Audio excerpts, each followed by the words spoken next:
Top quality और consistent performance के लिए सिर्फ सिल्वर पंप नाम याद रखना। ಸೇನೆ ಅಷ್ಟೇ ಅಲ್ಲದೆ ಪಾಕಿಸ್ತಾನಕ್ಕೆ ರಾಜತಾಂತ್ರಿಕವಾಗಿಯೂ ಕೂಡ ಭಾರತ ದೊಡ್ಡ ಹೊಡೆತ ಕೊಡ್ತಿದೆ. ಪಾಕಿಸ್ತಾನಕ್ಕೆ ವೀಸಾ ಶಾಕ್, ಭಾರತದಿಂದ ಪಾಕ್ ನಾಗರಿಕರಿಗೆ ಗೇಟ್ ಪಾಸ್. ಅಷ್ಟೇ ಅಲ್ಲದೆ ಭಾರತ ಕೊಟ್ಟಂತ ಏರಿಕೆ ಪಾಕಿಸ್ತಾನದಲ್ಲಿ ಅಗತ್ಯ ವಸ್ತುಗಳ ಬೆಲೆ ಏರಿಕೆ ಬಿಸಿ ತಟ್ಟಲಿದೆ.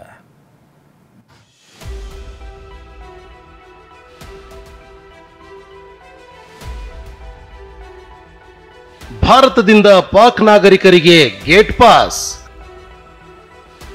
ಎದ್ದು ಬಿದ್ದು ದೇಶ ಬಿಡುತ್ತಿರುವ ಪಾಕಿಸ್ತಾನಿಯರು.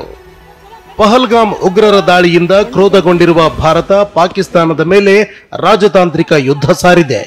ಮೊದಲಿಗೆ ಸಾರ್ಕ್ ದೇಶಗಳ ವಿಶೇಷ ವೀಸಾ ರದ್ದು ಮಾಡಿದ್ದ ಭಾರತ ಪಾಕಿಸ್ತಾನ ಬುದ್ಧಿ ಕಲಿಯುತ್ತೆ ಅಂತ ಅಂದುಕೊಂಡಿತ್ತು. ಆದರೆ ಭಾರತದ ವಿರುದ್ಧವೇ ಪಾಕ್ ನಿಂತಿರುವುದರಿಂದ ಈಗ ಬಹುತೇಕ ಎಲ್ಲ ರೀತಿಯ ವೀಸಾಗಳನ್ನ ಭಾರತ ಸರ್ಕಾರ ರದ್ದು ಮಾಡಿದೆ. ಈ ಮೂಲಕ ಪಾಕಿಸ್ತಾನಕ್ಕೆ ದೊಡ್ಡ ಆಘಾತ ನೀಡಿದೆ.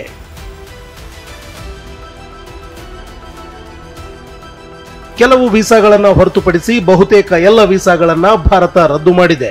ಲಾಂಗ್ ಟರ್ಮ್ ವೀಸಾ, ರಾಜತಾಂತ್ರಿಕ ಮತ್ತು ಅಧಿಕಾರಿಗಳಿಗೆ ನೀಡುವ ವೀಸಾಗಳಿಗೆ ಯಾವುದೇ ಸಮಸ್ಯೆ ಇಲ್ಲ.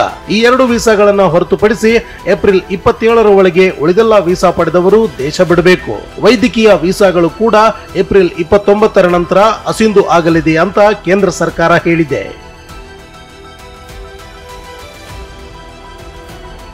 ಪಾಕಿಸ್ತಾನಿ ಪ್ರಜೆಗಳನ್ನ ಭಾನುವಾರದ ಒಳಗೆ ಭಾರತ ತೊರೆಯುವಂತೆ ಗಡುವು ನೀಡಲಾಗಿದೆ. ಹೀಗಾಗಿ ದೇಶಾದ್ಯಂತ ಪಾಕಿಸ್ತಾನಿ ಪ್ರಜೆಗಳಿಗೆ ಶೋಧ ಕಾರ್ಯ ಆರಂಭವಾಗಿದೆ. ಭಾರತದಲ್ಲಿ ಅಂದಾಜು 14,000 ಪಾಕ್ ಪ್ರಜೆಗಳು ಇದ್ದಾರೆಂಬ ಮಾಹಿತಿ ಇದೆ. ಇನ್ನು ಕರ್ನಾಟಕದಲ್ಲೂ ಸುಮಾರು ಪಾಕಿಸ್ತಾನದ ಪ್ರಜೆಗಳಿದ್ದಾರೆ. ಇವರನ್ನು ಕೂಡ ಹುಡುಕುವ ಕೆಲಸಕ್ಕೆ ಪೊಲೀಸ್ ಇಲಾಖೆ ಮುಂದಾಗಿದೆ. ಉತ್ತರ ಕನ್ನಡ ಜಿಲ್ಲೆಯಲ್ಲಿ ಬರೋಬ್ಬರಿ 15 ಜನ ಪಾಕಿಸ್ತಾನಿ ಪ್ರಜೆಗಳು ಇದ್ದಾರೆ. ಇವರಲ್ಲಿ ಬಹುತೇಕರು ಮದುವೆಯಾಗಿ ಸೆಟಲ್ ಆಗಿರುವುದರಿಂದ ಸರ್ಕಾರದ ಸೂಚನೆಗಾಗಿ ಪೊಲೀಸ್ ಇಲಾಖೆ ಕಾಯುತ್ತಿದೆ. ಮೈಸೂರಿನಲ್ಲೂ 8 ಜನ ಪಾಕಿಸ್ತಾನಿ ಪ್ರಜೆಗಳಿದ್ದು ಪೊಲೀಸರು ಇವರಿಂದ ಮಾಹಿತಿ ಸಂಗ್ರಹಿಸ್ತಾ ಇದೆ. ಬೆಳಗಾವಿಯಲ್ಲಿ 6 ಜನ ಪಾಕಿಸ್ತಾನಿ ಪ್ರಜೆಗಳಿದ್ದು ಮದುವೆಯಾಗಿರುವ ಇವರನ್ನ ಏನು ಮಾಡಬೇಕೆಂದು ಕೇಂದ್ರ ಸರ್ಕಾರ ಸೂಚನೆಗೆ ಪೊಲೀಸರು ಕಾಯ್ತಿದ್ದಾರೆ. ಕಲಬುರಗಿ ನಗರದಲ್ಲೂ 6 ಪಾಕ್ ಪ್ರಜೆಗಳಿದ್ದು ಇವರ ಮಾಹಿತಿಯನ್ನ ಸಂಬಂಧಪಟ್ಟ ಇಲಾಖೆಗಳಿಗೆ ಪೊಲೀಸರು ರವಾನಿಸಿದ್ದಾರೆ. ತುಮಕೂರಿನಲ್ಲಿ 3 ಪಾಕ್ ಪ್ರಜೆಗಳಿದ್ದು ಇವರು ಹಲವು ವರ್ಷಗಳಿಂದ ನೆಲೆಸಿರುವುದರಿಂದ ಭಾರತೀಯ ಪೌರತ್ವಕ್ಕೆ ಈಗಾಗಲೇ ಅರ್ಜಿ ಸಲ್ಲಿಸಿದ್ದಾರೆ. ಚಿಕ್ಕಬಳ್ಳಾಪುರದಲ್ಲಿ 2 ಪಾಕ್ ಪ್ರಜೆಗಳಿದ್ದು ಸರ್ಕಾರದ ಸೂಚನೆಗಾಗಿ ಕಾಯುತ್ತಿದ್ದಾರೆ. ಇನ್ನು ಕೋಲಾರ, ರಾಯಚೂರು, ರಾಮನಗರ ಮತ್ತು ದಾವಣಗೆರೆಯಲ್ಲೂ ತಲಾ 1 ಪಾಕಿಸ್ತಾನಿ ಪ್ರಜೆಗಳಿದ್ದಾರೆ.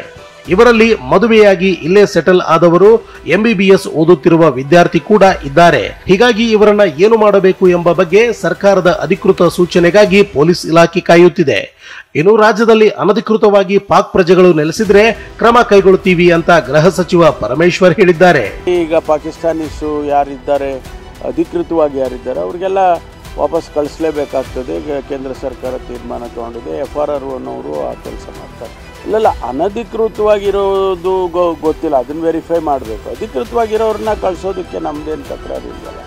ಅವ್ರನ್ನೇ ಈಗ ಎಲ್ಲ ವೀಸಾ ಕ್ಯಾನ್ಸಲೇಷನ್ಸ್ ಮಾಡಿ ನೀವೆಲ್ಲ ಹೊರಟೋಗಿ ಇಲ್ಲಿಂದ ಕೇಂದ್ರ ಸರ್ಕಾರ ಆ ರೀತಿ ತೀರ್ಮಾನ ಮಾಡಿದೆ ಅಂತ ಹೇಳುವಂಥದ್ದು ಅಷ್ಟೇ.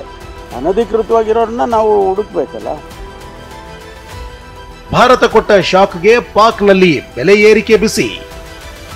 ಕಳೆದ 5 ವರ್ಷಗಳಲ್ಲಿ ಭಾರತ ಮತ್ತು ಪಾಕಿಸ್ತಾನ ನಡುವಿನ ವ್ಯಾಪಾರ ವಹಿವಾಟು ಗಮನಾರ್ಹವಾಗಿ ಹೆಚ್ಚಾಗಿದೆ. 2024ರಲ್ಲಿ ಎರಡೂ ದೇಶಗಳ ನಡುವಿನ ದ್ವಿಪಕ್ಷೀಯ ವ್ಯಾಪಾರ 10,000 ಕೋಟಿಗಿಂತಲೂ ಹೆಚ್ಚಿದೆ.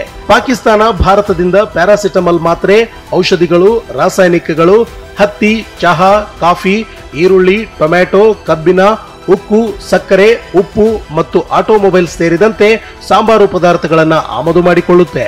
ಆದ್ರೀಗ ಅಟಾರಿ ಗಡಿ ಬಂದ್ ಆಗಿರುವುದರಿಂದ ಉಭಯ ದೇಶಗಳ ನಡುವಿನ ಆರ್ಥಿಕ ವ್ಯವಹಾರವೇ 3ನೇ ದೇಶಗಳ ಮೂಲಕ ಪರೋಕ್ಷವಾಗಿ ನಡೆಯುವ ಸಾಧ್ಯತೆ ಇದೆ. ಯುನೈಟೆಡ್ ಅರಬ್ ಎಮಿರೇಟ್ಸ್, ಸಿಂಗಾಪುರದಂತಹ ದೇಶಗಳ ಮೂಲಕ ಭಾರತದ ವಸ್ತುಗಳನ್ನು ಆಮದು ಮಾಡಿಕೊಳ್ಳಬೇಕಿದೆ. ಪರಿಣಾಮ ಸದ್ಯ ಆರ್ಥಿಕವಾಗಿ ಜರ್ಜರಿತವಾಗಿರುವ ಪಾಕಿಸ್ತಾನಕ್ಕೆ ಬೆಲೆ ಏರಿಕೆಯ ಬಿಸಿ ತಟ್ಟಲಿದೆ. ಅಗತ್ಯ ವಸ್ತುಗಳು ಪಾಕಿಸ್ತಾನಿಗಳ ಕೈ ಸುಡಲಿದೆ. Bureau report, TV9.